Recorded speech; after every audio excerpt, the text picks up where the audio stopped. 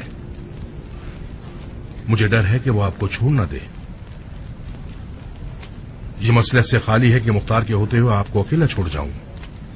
مصعب تم جاؤ اور بصرہ کی فکر کرو. تمہارا بھائی مچھلی کے پیٹ کو چیر کے نکلنا جانتا ہے.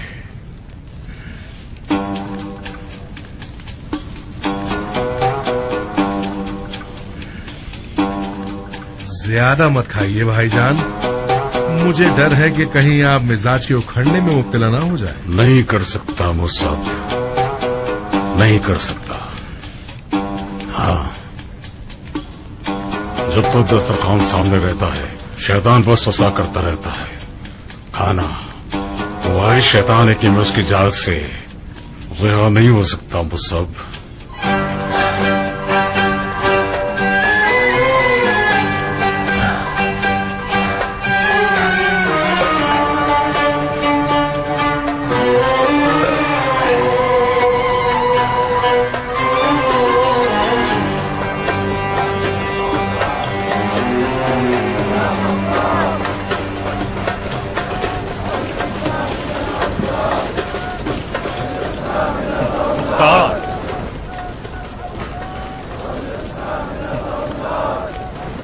جناب نجدت ابن عامر،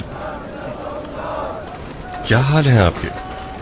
مت پوچھو مختار، بہت بری حالت ہے، بہت بری حالت. تم کہاں ہو مختار؟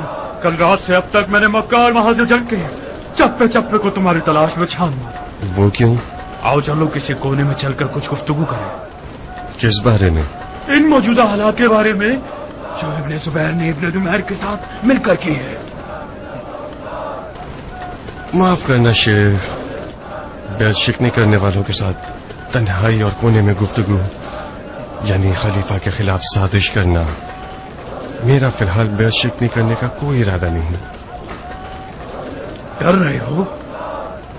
نہ ڈروں. نہیں، تم اب بھی کوئی کم طاقت رکھنے والے نہیں ہو مختار. جنگ مکہ میں بہت سے حجازیوں نے تمہارا کلمہ پڑھنا شروع کر دیا تھا. پھر خلافت کا لباس تم کیوں نہ پہنو مختار؟ خدا کی قسم تم زبیر کے بیٹے سے زیادہ اس کے لائق ہو. تفرقہ مت پھیلاؤ شیخ، گناہ ہے. تم نے اپنے آپ کو نافہم کیوں بنا رکھا ہے مختار؟ زبیر کا بیٹا وعدہ خلاف اور خیانت کا شخص ہے. اس کا کام نکل گیا تو تمہیں مکہ میں سے بال کی طرح نکال دے گا. اس سے پہلے کہ موقع ہاتھ سے نکلے ہم متحد ہو جائیں اور خلافت کے لبادی کو اس کا ادھورا خواب بنا کر رکھ دیں. ذرا سی غلطی کر رہے ہو شیخ. زبیر کے بیٹے نے لبادہ اوڑھ لیا ہے. اگرچہ اوڑھ لیا ہو ہم یہ لبادہ اتار دیں گے. میں ان لوگوں کے ساتھ متحد نہیں ہو سکتا جو میرے مولا علی کے سر پر ضرب لگانے پر فخر کرتے ہیں. تو پھر جنگ مکہ میں کیوں ہمارے ساتھ متحد ہوئے تھے؟ وہ اتحاد مختار کا اتحاد نہیں تھا، وہ ابن زبیر کا اتحاد تھا خوارج کے ساتھ. میں صرف درمیانی ذریعہ تھا. میں تو تھک گیا ہوں. علی کا قصہ تو کب کا ختم ہو گیا. اب تم لوگ کیا قیامت کے دن تک علی کے زخمی سر کو تفرقے کا بہانہ بناؤ گے؟ خدا رسول کی قسم یہ تمام مسلمانوں کے فائدے میں ہے کہ آج زبیری جلادوں کے خلاف مل کر کھڑے ہو جائیں. کہو تو ایک راز تمہارے لیے فاش کر دوں تاکہ تم جان لو کہ اس نے ہاشمیوں کے لیے کیا خواب دیکھا ہے. کیسا خواب؟ وہ چاہتا ہے کہ تمام ہاشمیوں کو ایک کھائی میں جمع کر کے زندہ جلا دے تاکہ بقول اس کے جہنم جمل کا انتقام لے سکے. کس سے سنا تم نے؟ خود اسی کے منہ سے. میرے ان کانوں نے اس کی زبان سے یہ جملے سنے. ایک دن وہ اپنے بھائی مصعب کے ساتھ تنہائی میں بیٹھا ہوا تھا. میں نے کان لگائے. خدایا مجھے معاف کرنا. وہ اپنی دلی آرزو کے بارے میں مصعب سے گفتگو کر رہا تھا. اس کی دلی آرزوؤں میں سے ایک یہ تھی کہ ایک کھائی میں بہت ساری گھاس اور ایندھن جمع کر کے ہاشمیوں کے لیے ایک جہنم بنا دے. مختار، اس وعدہ خلاف گروہ سے اپنا دامن بچا لو. اس حقیر کی رائے یہ ہے کہ ہم جنگ میں پیش قدمی اور پہل سے کام نہ لیں، خاص طور پر مکہ اور خانہ کعبہ میں جو کہ حرم امن ہے. اور اس میں جنگ اور لڑائی حرام ہے، سوائے اس کے کہ جہاں مجبور دفاع ہوں۔ ابن نمیر بھی لشکر کی فراوانی اور کھانے پینے کا سامان کم ہونے کی وجہ سے کہتا ہے کہ ہم اسے جلدی جواب دیں۔ کیا کریں؟ ہاں تم بتاؤ ابو اسحاق۔ کیا عرض کروں؟ اپنی رائے بتاؤ میرے بھائی، کیا صلح پر راضی ہو تم؟ شامیوں میں سے وہ لوگ جنہوں نے مدینہ میں مسلمانوں کی ناموس تک کی بے حرمتی کی یا کسی بے گناہ انسان کا خون بہایا یا تو خانہ کعبہ کی بے حرمتی کی ہے، انہیں ضرور قصاص کیا جانا چاہیے۔ ابن نمیر جیسے لوگ یزید کے بازو ہوا کرتے تھے، ان کا جرم یزید سے زیادہ نہ ہو تو اس سے کم بھی نہیں۔ شامیوں میں جو گناہگار ہیں انہیں بے گناہ شامیوں سے کیسے جدا کریں؟ ابن نمیر کا تو جرم اور سزا واضح ہے، باقیوں کا کیا کریں؟ آپ کی بات کے مطابق جس نے بھی خانہ کعبہ کی طرف ایک پتھر بھی پھینکا ہے وہ مجرم ہے، مگر مجرموں کو کیسے پہچانے؟ میں یہ نہیں کہہ رہا ہوں کہ شامیوں میں سے ایک ایک فوجی کو سزا دی جائے، نہیں، آپ کچھ بھی کر لیں ممکن ہے پھر بھی کچھ لوگ بے قصور بن جائے اور ان کا جرم ثابت بھی نہ کیا جا سکے۔ ان لوگوں کا قصاص خدا پہ چھوڑا۔ اب تک آپ شام کے سپاہیوں سے لڑ رہے تھے، اب ابن نمیر سے تو لڑیے کہ جس کا جرم واضح ہے۔ جو بھی ابن نمیر کا ساتھ دے گا وہ گناہگار ہے۔ بہت خوب، کل اعلان کروا دیتے ہیں کہ شامیوں کا امان ہے سوائے ابن نمیر کے، جو خانہ کعبہ کی بے حرمتی کا اصل باعث تھا۔ جو کوئی ہماری طرف آ گیا اچھی بات ہے، نہ آیا تو کوئی بات نہیں، ہم اس سے بھی لڑیں گے۔ عمیر کا بیٹا بہت کمزور پڑ گیا ہے حضرت خلیفہ، اس کے ساتھ سختی کا سلوک کرنا خلیفہ کی حکومت کا چہرہ بدنما کر دے گا۔ وہ ایک کھلم کھلا مجرم ہے، بہت خوب، اس کو قصاص کر دیا جائے، بگڑے ہوئے کو ٹھیک کر دیجیے، مگر سیاست سے کراہیت آمیز چہرے کے ساتھ نہیں کہ سب آپ کے چہرے سے وحشت کھائیں اور بھاگنے لگیں۔ کچھ ایسا کیجیے کہ شامی حضرات خود مجرم کے ہاتھ پاؤں باندھ کر مجرم کو آپ کے حوالے کر دیں اور قصاص کے لیے چھوڑ دیں۔ شاباش عبداللہ، احسانات، درود ہو تم پر، یہ بہترین رائے ہے، بہترین۔ خوب، تو آپ کی رائے کیا ہے؟ عرض کر رہا ہوں، میں نے شامیوں کے عقیدوں سے متعلق ایک عجیب سی روایت سنی ہے جسے آپ سب سنیں گے تو تعجب ہوگا۔ مدینۃ النبی پر حملے کے دوران شام کے لشکر کا سالار مسلم ابن عقبہ تھا، اس کی موت کے بعد ابن نمیر سالار بنا۔ مسلم ابن عقبہ نے جب مدینے کے مسلمانوں کو مارا اور ان کی ناموس کی بے حرمتی کی تو بیمار ہو گیا اور بستر مرگ پر گر گیا۔ اس نے بہت عجیب وصیت کی ہے۔ ابن عقبہ مرتے وقت یہ کہتا ہے، میں نے جو کچھ بھی کیا خدا کی رضا کے لیے کیا ہے۔ خوب غور کیجیے گا آپ لوگ، میں نے جو کچھ کیا ہے وہ خدا کی رضا کے لیے تھا، اور خدا کی قسم میں نے اپنی ساری عمر میں کوئی ایسا کام نہیں کیا جو مدینے کے لوگوں کو مارنے سے زیادہ افضل ہو، اور مجھے آخرت میں اس ثواب کی ہی امید ہے۔ اللہ اکبر! کیا واقعاً اس نے ایسی بات کی ہے؟ جی ہاں، آپ ایسے گروہ کے مد مقابل کھڑے ہیں۔ جب تک اس گروہ کے عقیدے کو نہیں بدلیں گے جب تک دین کی حقیقت انہیں نہیں سمجھا دیتے، جب تک انہیں یہ نہیں دکھا دیں گے کہ حق کہاں ہے اور باطل کہاں ہے۔ محال ہے کہ ان پر بغیر تکلیف کے حکومت کریں۔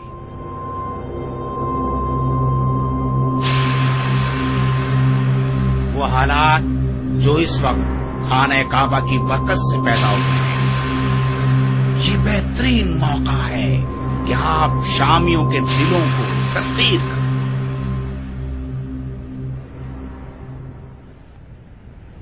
خانہ کعبہ جلا تاکہ یہ لوگ رائے ہدایت پر آ جائیں، تو پھر غیر سنجیدہ افکار سے خانہ کعبہ کے معجزے کو تباہ مت کیجیے۔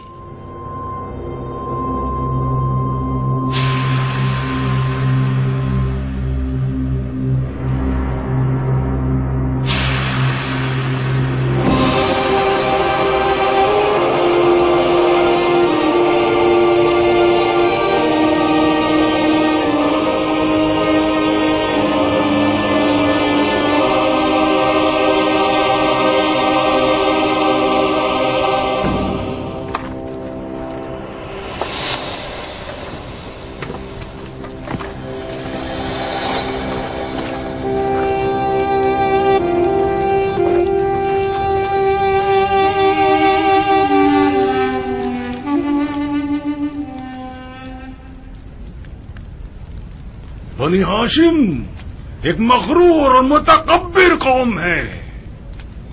مجھے اپنے خطبوں میں رسول خدا کا نام گرامی لانے میں دقت ہوتی ہے، کیونکہ میں نہیں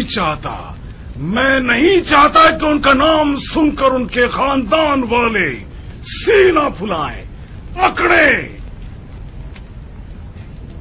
فخر و مباحات کرے۔ خدا نے اس خاندان کو ابو لہب کے نام کے بہانے لعنت کی ہے، جو کہ صرف کچرے اور کوڑے کی مثال ہے۔ اس گروہ کی سزا فرض ہے، اور امید کرتا ہوں کہ خدا مجھے اس عمل خیر کی جزائے خیر دے، انشاءاللہ۔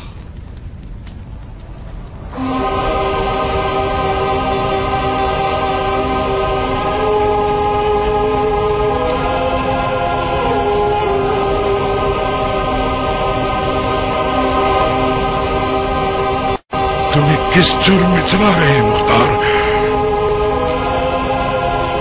بجرم محبت علی۔ تو پھر میرے بھائی حسین کے خون کے انتقام کا کیا ہوگا؟